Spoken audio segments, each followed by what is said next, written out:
Welcome back today from the Sleep Center at the Sleep Institute at HaysMed, the director, and joining us today, Bryan Noone.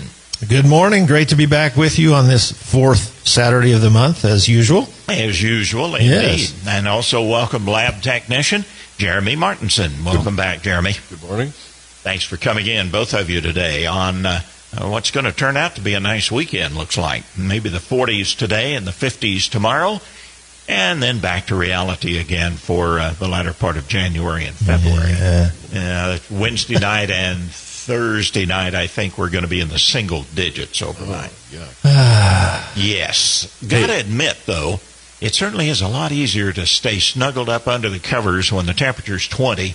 Oh, absolutely. As to when it's 80. Yes, yeah, absolutely. You know, they say that the ideal temperature to sleep in is about 65, so my heater in my house has a hard time keeping up anyway, so I'm just saying I'm following the recommendation. Yeah, just wrap up in the blanket and we're fine. Does anybody know how to close a door? Not at my house. My kids.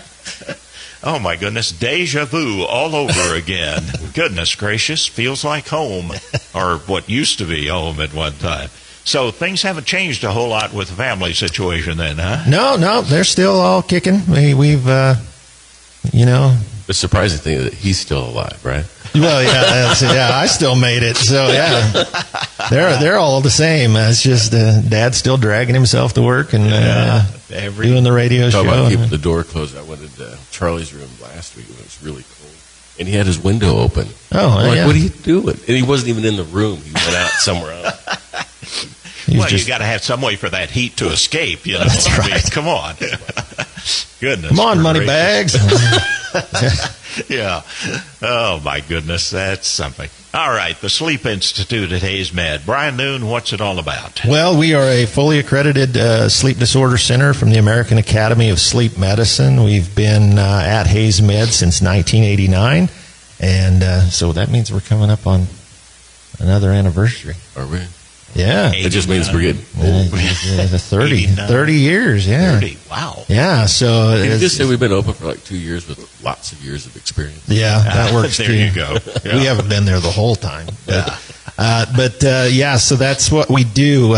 Being a fully accredited sleep center, that means we can help with the full range of sleep disorders that people may experience over 85, if you read the literature, diagnosable sleep disorders.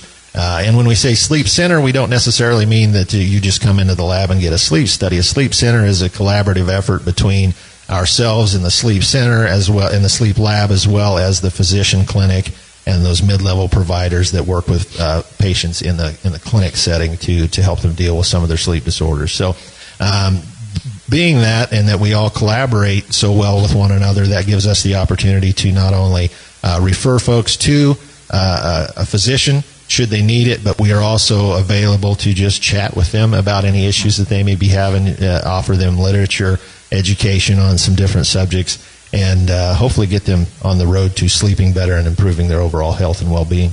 And part of that is the sleep lab where the studies are done. Jeremy Martinson, sleep lab technician. And typically, Jeremy, does a sleep event study, does it go over one night or 2 nights, or is there a definite time frame here? There's no definite time frame. For sure, one night, obviously, we go over the course of the night. And that's funny because a lot of patients come in, we hook them up, get them in bed, and they're like, so how long is this going to take? All night. But if they're severe, if they have a breathing problem, I'll try to get them done in one night. Mm-hmm. If they're the borderline, it's an insurance thing. I got to jump through hoops. They have to come back for a second night. And in some cases, we have to do a third night even. Aha. Okay.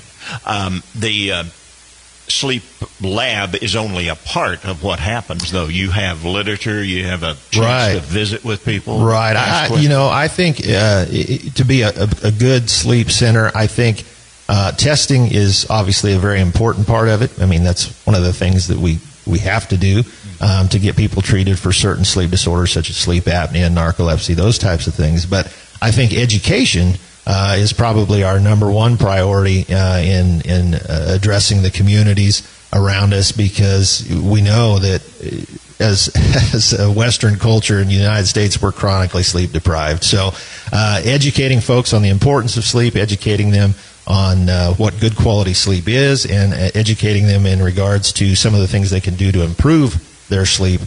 I think that's what programs like this are for. That's why we're open and available. That's why we like to go talk and give lectures to different groups of folks to get that word out there. Because if you can, influence one, maybe that person will in turn influence another, and we'll have that exponential. Talking about education, I actually had a patient recently.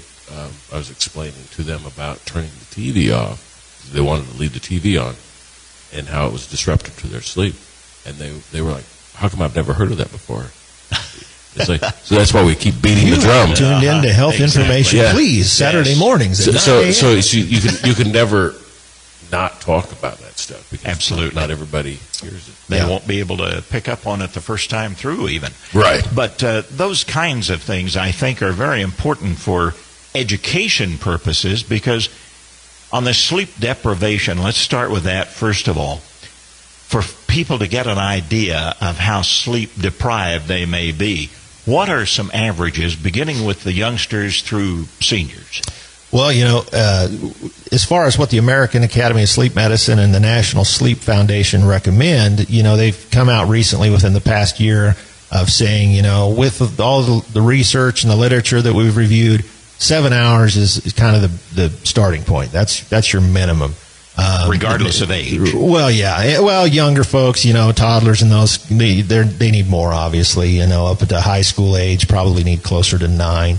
But they set ranges because, there's no one particular right answer for everybody. Everybody's, Dr. Minaj always used to explain the bell curve, where a majority of people would fall into that 7.5, 8 hour range. But there's going to be people that probably can get away with 6. But there's also people that are going to have to go, closer to 9 hours of sleep. So, but what we've found is over the years of lecturing and talking to local communities is that, I've spoken with Hays High students for probably the last 7 or 8 years, and they keep 2-week sleep diaries. And what they found is that these kids are averaging probably around 6.5 hours of sleep a night on a school night. So we know that is not adequate for emotional health, for learning, for physical health. So we know that there's still work to be done as far as getting the word out on the amount of sleep that people need and require to function and live at their best. So when we talk about, and then I think that goes on further from high school age to young adults. I mean, you naturally, as in your younger years, teenage years to maybe early 20s, you have what we call delayed sleep phase syndrome, where it feels more natural to go to bed later, sleep later. But unfortunately, college, work, sports, all those types of things can really throw a wrench in your... And you start building habits, lifetime habits, good or bad. Good or bad, and a lot of us, and I know my freshman year of college, I developed a lot of bad habits. Probably maybe beyond my sleeping habits. But, and we only have about 40 minutes. Yeah. Well, this is not confession time. So, right. But I think that's true. That's exactly right. It's if you can, and that's why I think we need to maybe start addressing the grade schoolers and younger, and that's still, it's still on my plate to try to get that going. Well, these people, even when we see them, they don't realize how tired they are. Yeah. Until you fix them or show something different to them, and then they're like, wow. Yeah. Yeah. Well, and I think literature has shown and research has shown, too, that as you are chronically sleep deprived, they compared it to like an alcoholic, whereas you don't realize, how much am I drinking? Well, I don't have a problem. And then you don't get it. And then I still go to work and all that stuff. You're functioning. But same with sleep. The more sleep deprived you are, the less aware you are of your deficiencies and how you're performing until maybe somebody points that out to you. Yeah. So I think it's important that people realize that, because self-perception of sleep is poor across the board. So, self-perception. Anything. Yeah, well, yeah. True enough. Yeah, that's true. Okay, so this sleep deprivation then, something that parents could be involved in getting those habits started right for their youngsters. Absolutely. And it's like anything else with kids. It is a challenge, but they also respond better to modeling. So, if you as parents are modeling good behavior and trying to get to sleep and trying to set that time frame to, if I don't get this, my day is going to be rougher than it should be. If I get enough sleep, I can. And I think kids respond better to that. Not in my house,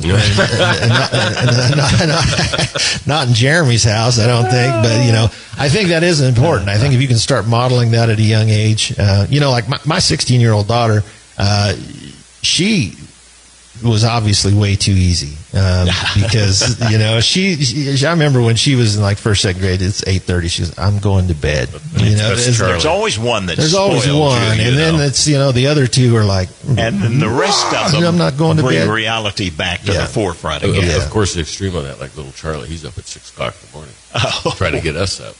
Oh wow, that's brutal. Indeed. Let me show that one. If you have a Sunday paper. And you get the supplement. You probably saw this latest parade supplement that came on Sunday papers, and it is a picture of. This is the magazine supplement. This is. I didn't know that. Yeah, this is a supplement of Homer and Marge Simpson, and the headline is "Can't sleep. Being tired is not funny. We've got the secrets to better Z's." It was interesting because this is a, kind of a pop publication, I guess, the parade insert. But it is beginning to highlight some of the things that you two have talked about in the way of sleep and the importance that it's finally coming into mainstream a whole lot more now. Yeah, and I think the more we can get it into publications like this, and we were talking before coming on the air about seeing CPAP machines more in TV and movies and that type of thing. I think that's only good in the long run, because even if it doesn't make people, I need to look into that, at least it puts it in their brain, and it at least opens the line of discussion where we can start talking about sleep. If you're designed to sleep a third of your life, then perhaps there's a good reason for it. Aha. I remember first getting into nursing and stuff years ago.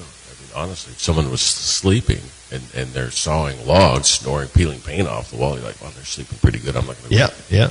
That's not good sleep. Yeah, that's not good sleep. Yeah. Yes. As a matter of fact, speaking of CPAP, in the article, Homer is even wearing a CPAP machine. He was introduced to wearing a CPAP machine. Because of poor sleep. Yeah, good for Homer. We know he'll live to eat more donuts.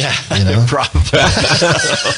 We've extended his cartoon life indefinitely. I think Gene Simmons on Family Jewels, didn't he have a sleep study? Wasn't there? Yes, he did. Yeah, he did have a sleep study, and they showed that.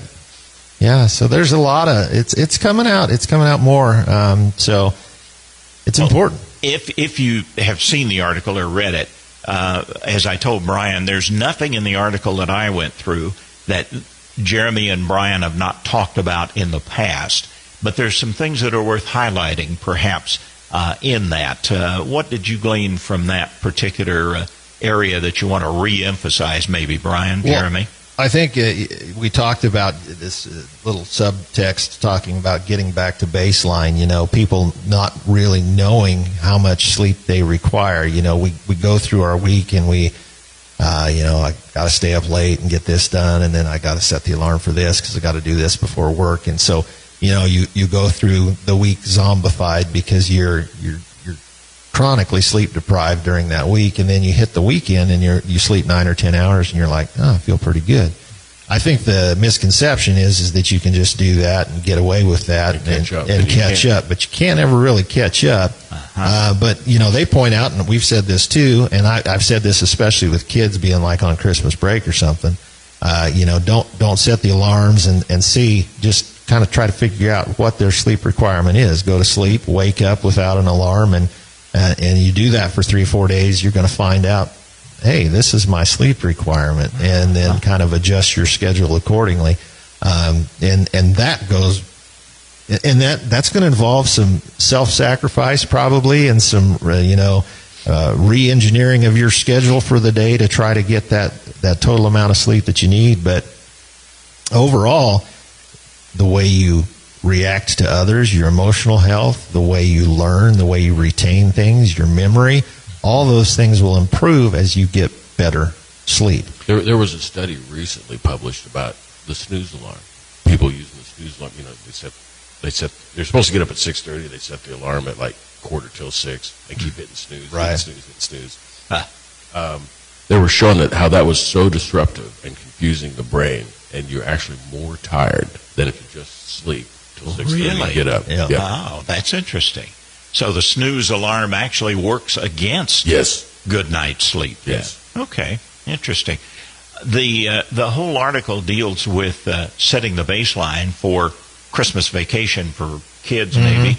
For adults, maybe a vacation period during that time to kind of set that. Right, and they describe it as a luxury having that time off, which you're right, it is. But if you have an opportunity to do that, try to do that. You're probably not, if you've been sleep deprived for the last 2 weeks because of jobs, requirements or whatever, you're probably not going to get a good read on that just sleeping in for 2 days over the weekend, because your body's going to be trying to play catch up. It's not going to be able to do that. But vacation is a great time to do it. Just go to sleep, wake up when you need to. Usually it's probably going to fall in those recommended amounts of sleep that we need. But you'll be able to find out if you're one of those guys that can function on 7, or maybe you're going to require 8 or 8.5 or 9 too.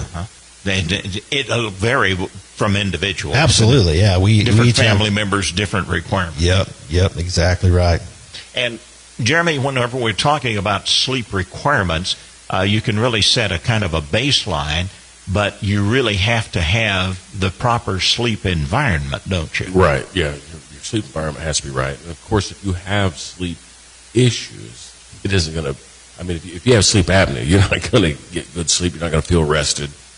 You're going to feel worse, There's another area, too, that you were talking about as well that can interfere with sleep, the restless limb syndrome. Talk a little about that and what you found out from an article you read. There was a new device that was approved, which basically was a stimulator, I guess, is what FDA approved, where it massages the legs and puts pressure on the muscles. I found it interesting. I just found that, so I know nothing about it other than that. But it made sense. And the restless limbs can be arms or legs. Arms or legs, yes. And can interfere with the sleep pattern, Bryan. Absolutely. When we talk about restless leg syndrome, that's kind of the awake component of the sleep disorder, if that makes sense. Restless legs generally affects folks, usually starts late afternoon, early evening, and they get the feeling of, the best description I've heard is creepy crawlies on their legs. And it just drives them crazy. And really the only relief that they get is if they get up and move around. So that's kind of the trick if you're a physician or a provider and somebody's telling you about their legs that are bothering them. If they say that it feels better to get up and walk around, probably restless leg syndrome.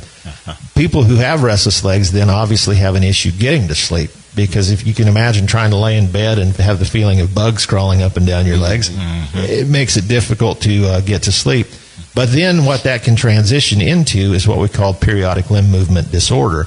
And that's even after you get to sleep, those legs still continue to, legs or arms, still continue to jerk and make a lot of movement. And there's varying degrees of it. Some people have mild, they just have a little leg movement here and there, and it may not be that disruptive to their sleep or their bed partners. Other folks have pretty significant limb movements and can actually cause the person to wake up or have an arousal from sleep. They may not be aware of it, but again, to remember being awake, you have to be awake about 20 seconds during the night. So these people may kick and wake up for 5 or 6 seconds and then go back to sleep. But it disrupts their entire But sleep. it totally fragments their sleep. So when they wake up in the morning, they're like, they don't remember waking up 187 times, during the night, but they did, and they feel the worse for it. They don't feel well.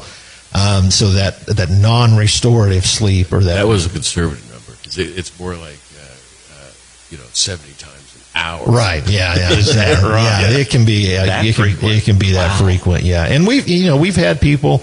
I remember one gentleman, and this was early in my sleep career. I think I just went to work there, and he said he would go through a set of sheets about every 2 weeks, Rip them apart, because he would kick so badly. So. It can, and obviously disruptive to the person who experiences it, but if they have a sleeping partner, it can be pretty disruptive to them as well. So. Definitely, for sure.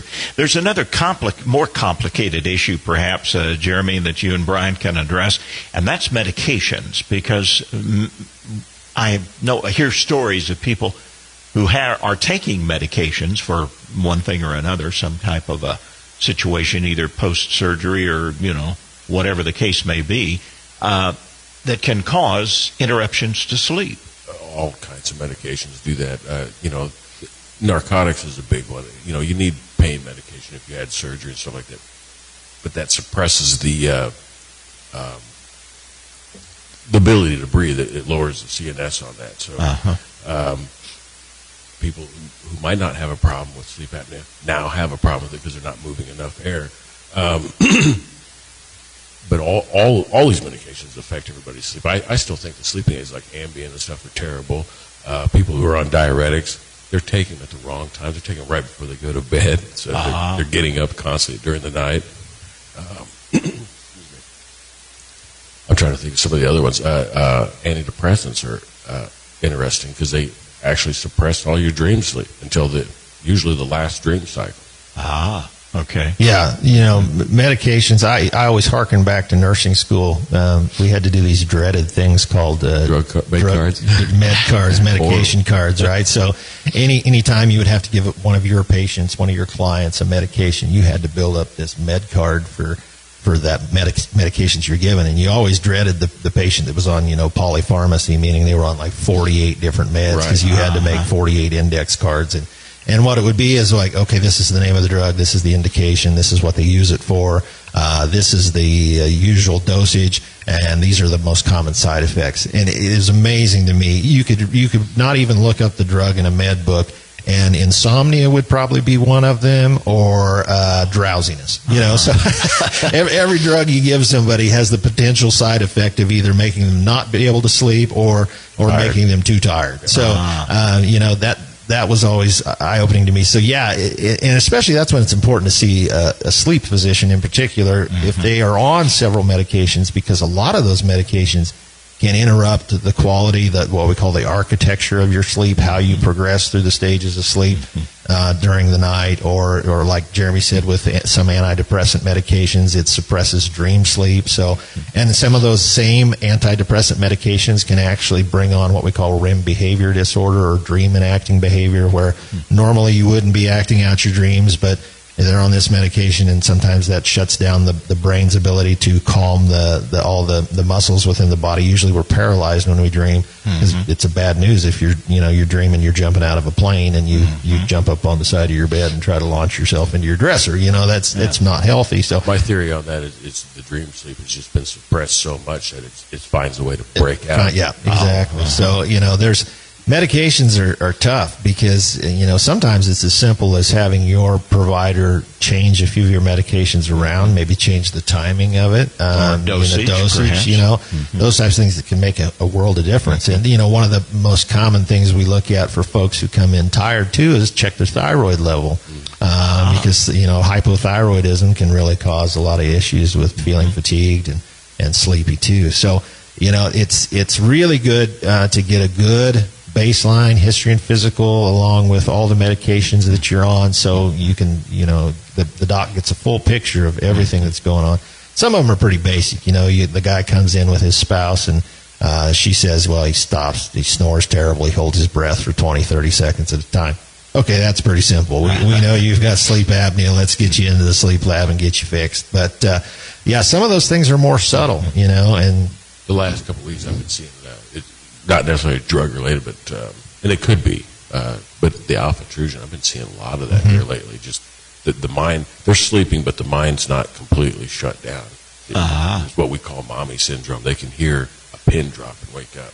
Yeah, what's up with that? Because I have heard of people who are kept awake by the ticking of the clock, Yeah. in the room and just, I don't think the mind's just not quieting down, and it's just super hyper aware of everything. Yeah, if you look at it from when we do a sleep study, we monitor EEG, which is electroencephalogram. So we put some wires on your head, and we're looking at the electrical activity of your brain. So just like the heart produces a waveform, you see that on TV all the time.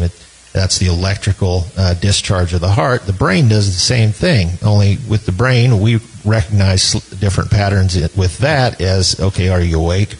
Are you asleep? We can tell by different patterns what stage of sleep you're in, and so on and so forth. And what we see in people who are lying still with their eyes closed awake is what we call an alpha rhythm.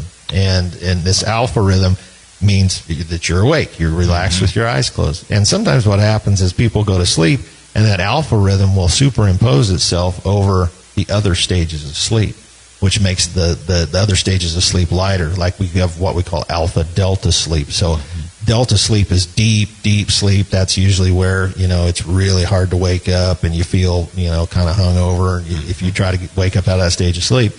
But they've got this alpha on top of that slow sleep. Which is the open awareness. Yeah. So that's why normally if you were in a good delta sleep, you would, your train could come through your bedroom and you shouldn't respond to it. But what happens with alpha intrusion is these folks are super aware, and like Jeremy said, the pin drop. And a lot of times women who are pregnant develop this alpha with new rhythm, babies. With new babies. And I'm sure soldiers have that problem. And soldiers probably have it too. Yeah. Because I had a friend that when he did 3 tours in Iraq, and when he came back, or when he first went there, he said he couldn't sleep. When he came back, he couldn't sleep. He just couldn't sleep. He was hyper aware of everything around him. Was this something that can be corrected, or can he self-correct this, or is it something that maybe reduces over time, Jeremy? If it's not, I'm not an expert on this, but I think the soldiers, when they experience bad things, if they experience bad things, it's just a time thing that they have to kind of work through and stuff. For other people, I mean, one of the medications that used to be prescribed for that was there was a muscle Flexeril. It would give Flexeril, just small, not enough that, like, if you had muscle spasms to take, but just, it was like 5 milligrams, something. Would just quiet the mind. Wouldn't affect you cognitively or anything like that. But as for the post-traumatic stress syndrome guys, that's a whole different thing. That requires therapy, working through and stuff. You can't, them poor guys, they can't unlearn or unsee things, Yeah. Okay. Well, and that's what makes PTSD such a It's tough one, because we know that to function emotionally well and spiritually well, you have to have sleep. Well, and what do these guys lack because of the stress that they've experienced? They lack sleep. So it's just kind of this vicious circle. You're chronically sleep deprived, so then you're more stressed about the things you've seen, and it's rough. And that's where it truly does require an expert in dealing with PTSD for these folks to see that and to work through that. And there's definitely a place for medications that I am no expert in, but they are, and they can, we've listened to a few VA physicians speak at different conferences. That's only come up here recently. You never heard of that before. Right. And what we used to see about that was a syndrome, actually, one of them, but where people were afraid to go to sleep. Yeah. And I think these soldiers have the same thing, just from nightmares. Right. Things like that. And speaking of medications for PTSD, what about general over-the-counter medications that are sometimes advertised for sleep aids? Effective? Should we get a baseline first, Bryan, Jeremy? What about the over-the-counter stuff that some people say, well, I can't sleep, I better take a pill? Right. Well, that's, I hate to say it, that's the American way. Fix it. Let's take a pill. Let's go. Instant gratification. But for a lot of folks that have insomnia, which is the inability to get to sleep or stay asleep or wake up too early, that's what they're marketing to. They're marketing to those people, and that affects about 70 to 75 million Americans on a fairly regular basis. So it's a large percentage. It's the largest sleep disorder that there is in the United States of America is insomnia. Okay. And the common thing is, you ask any of these folks, well, I just can't shut my brain down. That's their big thing when they go to relax or try to lay down. Now, that's a learned behavior, though, because it's like unplug. No electronics. Go to the bedroom with nothing. Don't take your phone in there. Don't be looking at your app. No TV. Yeah. They can unlearn that. And I think that's where that's important when you talk about the medication use. I think before we get to, well, let's try this medication, let's try behavioral things first. Let's get the TV out of the bedroom. Let's start exercising, 20 to 30 minutes a day. Let's start unplugging. Let's start a regular relaxing routine before we go to bed. Let's keep everything that's not sleep out of the bedroom. Let's, so those types of things, those what we call sleep hygiene tips and tricks, those are the things that we want to do first, because it's amazing, you just change a few things that you do or don't do, and that can be a good thing. Well, these medications, I don't think, will help you if you aren't addressing the problem anyway. So, right, and that's very true. And some of the medications, like I'm a proponent, I didn't used to be, but the more I read on it, I'm a proponent for melatonin. Mostly because I think melatonin is already naturally produced by your body. It's not something foreign. It's I think when you go to look into taking it, I think one of the things you need to be especially cognizant of is that, just because it comes in 20 to 30 milligram strength doesn't mean you need 20 to 30 milligram strength. Because actually, I always thought, melatonin probably no side effects. You just take more than you need, and that's fine. But we went to a conference in the fall, and they were talking about, this was a study in Canada, where they looked at different over-the-counter melatonin supplements from different companies. And, a 3 milligram tab, and I just can't remember how many, 13, 15 different brands. Right. A 3 milligram tab had anywhere from 1 milligram strength up to 40 milligrams of melatonin. No consistency. There was no consistency, no nothing.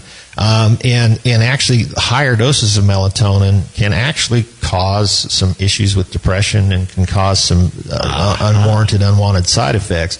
So I think you need to be especially aware of that. The UPC certified supplements are what you want to look for. And start with small dose. And start with a small dose because half milligram maybe when you go to bed, half hour before you go to bed. What are the events that produce melatonin naturally? Right, yeah. The body produces it naturally, but it only produces it in the absence of light.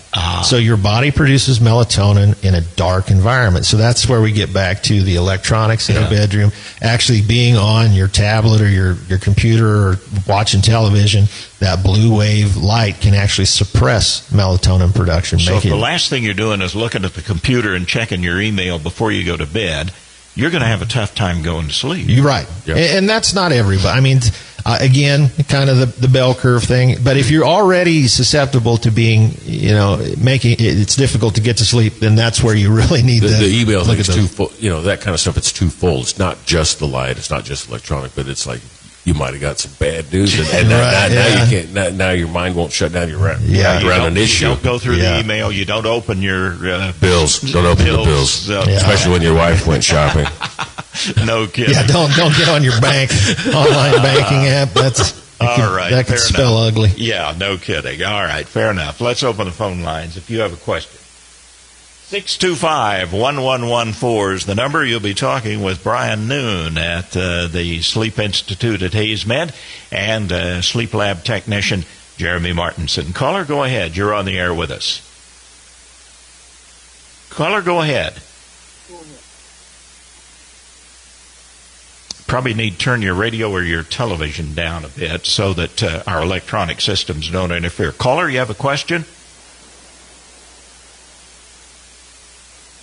Those are the easiest kind to answer. Yeah, those are really easy. They fell asleep. Yeah, they fell asleep. Come see me when you wake up. Okay, one more time, caller. Are you with us? Okay, well, we'll see if maybe they call back then a little bit later on. 625-1114 is the number to call. Or if you're joining us on outside the area, just put the 785 area code ahead of that. 785-625-1114 is the number to call. And you'll be on with Jeremy and Bryan from the Sleep Institute at HaysMed. Lines are open. We can get your call in immediately. 625-1114 or 785-625-1114. In that article that Parade Magazine had there, not to promote them too much, but there were a couple of other things I wanted to ask you about. We talked about baseline and the importance. But, Bryan, something that you had referenced. Now our call coming back. Yes, caller, go ahead. You're on the air with our guests. Thank you. As alternative to a CPAP machine, could there be an overnight oxyometer that sends an electrical jolt to a patch on your diaphragm or throat or somewhere to prompt a person to breathe a little better, breathe a little deeper, and go right back to sleep? There actually is. I'm sorry. That's not an option. Thank you. Okay. There actually is an option for people who are intolerant of CPAP or CPAP just doesn't work. It's for a narrow substrate of those folks with sleep apnea, and you have to be. I can't remember. They're screened for it. They're screened for it. I can't remember exactly. I think your BMI has to be under 40, so you can only be so large, I guess is a polite way to say it. And they have to also look at the way that your airway collapses, if it's concentric collapse or what we call anatomical collapse. I can't remember the proper term for it, but what happens is if you're screened for it and it works, it's actually an implanted device in your chest. It's very much like a pacemaker for your heart, and it has leads that go up to basically the base of your tongue and your airway. And when you go to sleep at night, you have a little remote control, and you turn that thing on, and you set the strength for it. And what it does is it stimulates that airway so it can't collapse, so the tongue can't fall back.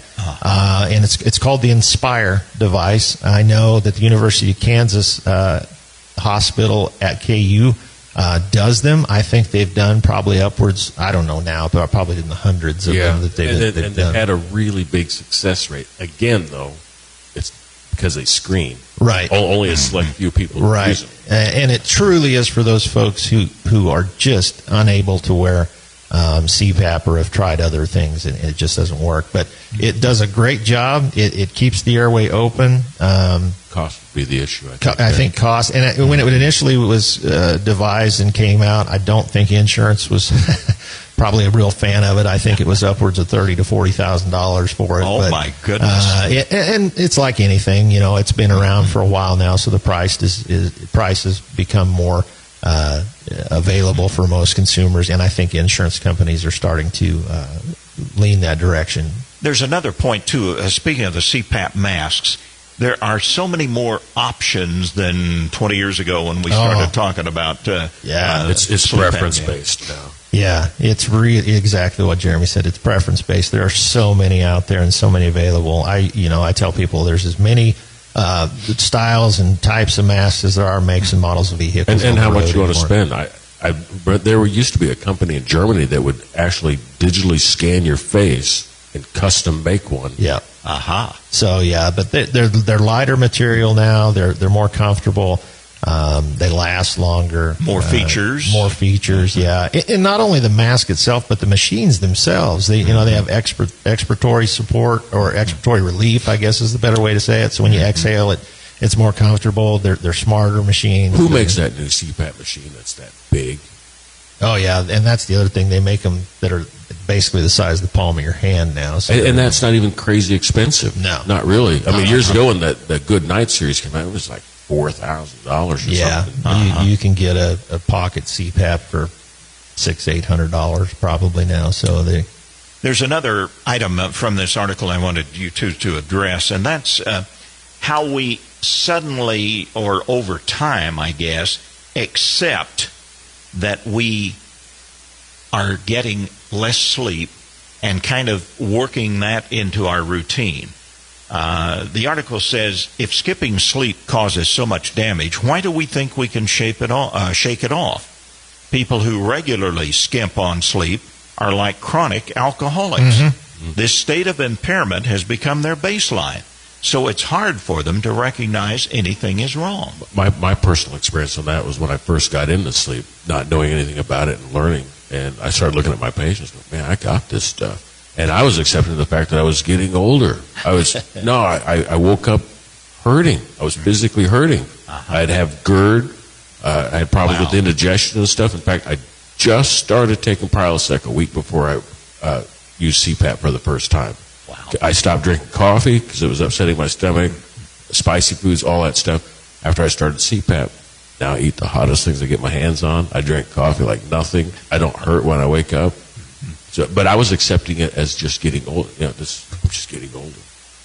Another item from the article is to embrace the nap. Absolutely. Oh, yes.